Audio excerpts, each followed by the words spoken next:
The world of politics, as we all know, is a murky one. There's no two ways about it.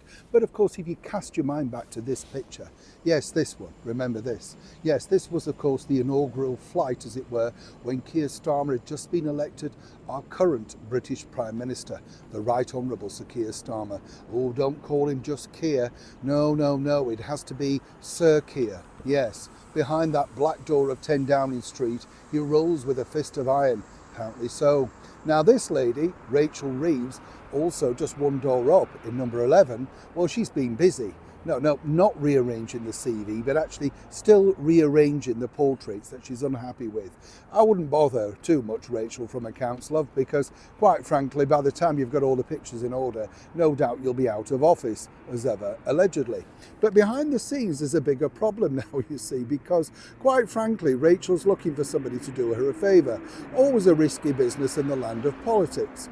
You see, Rachel is looking for someone in the mainstream media, a sort of, shall we say, a kind journalist. Now you could take your pick. There's many left-leaning journalists, and there are many, of course, that would want to sit down with Rachel Reeves, the Chancellor of the Exchequer, particularly to find out the thorny topic of this, her current CV. Yes, you see, the LinkedIn thing, well, she never posted that. She left that to somebody else. No, they can't find the person who posted that up to LinkedIn. They're well and truly gone. Oh, the person that adjusted it just the other day. No idea who did that. It's amazing, isn't it, how Rachel's in charge of the finances, but has simply no idea who's tampering around with her digital assets, as it were.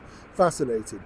But back to this. According to a well-placed source behind the doors of number 11 Downing Street, Rachel's really looking for a favourable journalist. I've offered.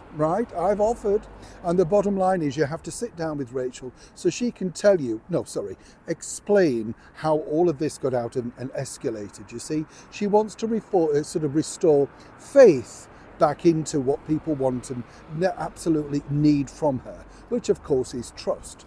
Now this is where it's getting really difficult, because yes, you could sit down and yes, you could have a lengthy chat with Rachel, but what they'd really like, you see, is the final edit. Yeah, well, anything that they don't approve of, and naturally, you know, Rachel painted in a very good light. This is because things are becoming increasingly tricky with her and our Keir. One of them is going to get a problem, and it's certainly at this point not going to be our Keir.